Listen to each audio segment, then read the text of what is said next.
Coming out of the conformity and perfection of the 1950s, people felt a longing for expression that was denied to them in the previous decade. Thus, counterculture was born.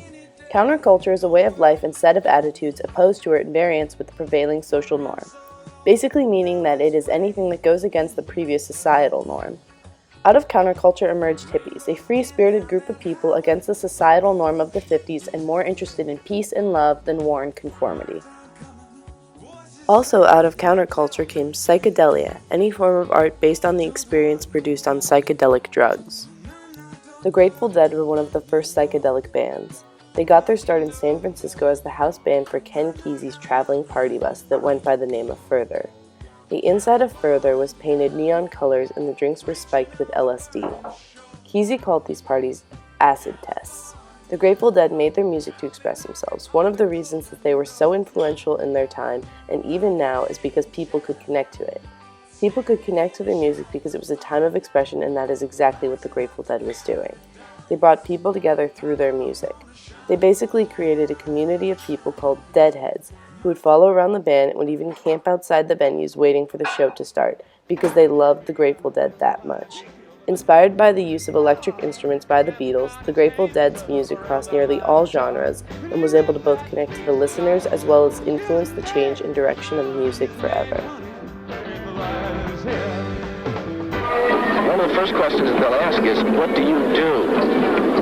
And so I say, I live. And they say, no, I mean, do you work or what? And I say, no, I just live. And they say, well, you must do something because the whole orientation is towards job, occupation. This is the whole life. Money. The strict lifestyle of the 50s was a great time of everyone following their roles and all trying to be this idea of a perfect family, with the man in a high-powered position and the woman at home cooking and cleaning. There was no expression or outside thinking than what was expected of you in your role in society. However, the huge paradigm shift in the 60s allowed people to break free from society's norm and become hippies. People were taking drugs and creating new music and new art unlike anything people had seen before. The popular genres of music in the 1940s were jazz and big band music, while in the 1950s the popular genres were blues, jazz, R&B, country, rockabilly, which was early, clean rock and roll. Tons of genres that were fully expressive.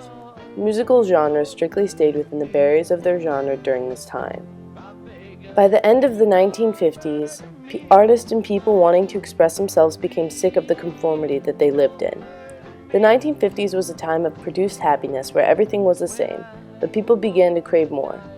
More from their daily life than just routine. They wanted new experiences and to actually be living their life. The peace and love laid-back way of the hippies was exciting for overworked men and bored women. Thus formed counterculture. However, many still opposed of the idea and the change of the time. Good evening. The pot and psychedelic cult, whatever else it may be, is new and different. Unlike the nihilist beatniks of a few years back, today's LSD cultists say that they are turned on, not turned off. And if they talk of dropping out, they do so because they reject square society and claim they can build a better one. Drugs were a huge part of the counterculture movement of the 1960s. Initially, they were such a huge part of the counterculture because before this time it wasn't really socially acceptable. So as a way of rebelling against society, hippies used drugs. The prominent drug was LSD, magic mushrooms, and marijuana. While on these drugs, hippies created their world of new influential music and psychedelic art. Music was affected so much by the use of drugs because the musicians of the time were able to push past the barriers previously blocking their way from crossing genres and experimenting with their music.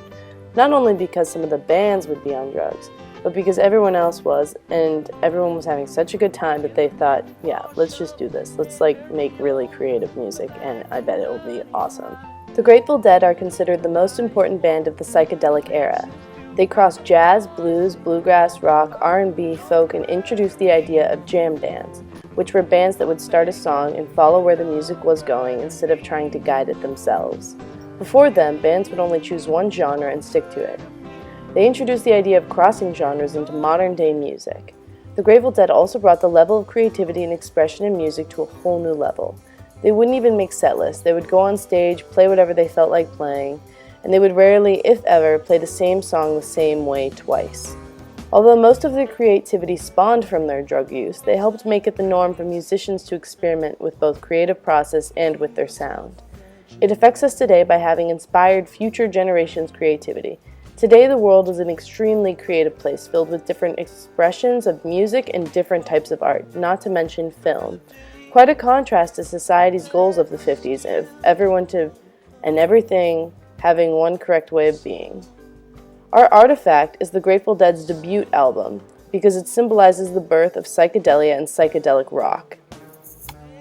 That's all.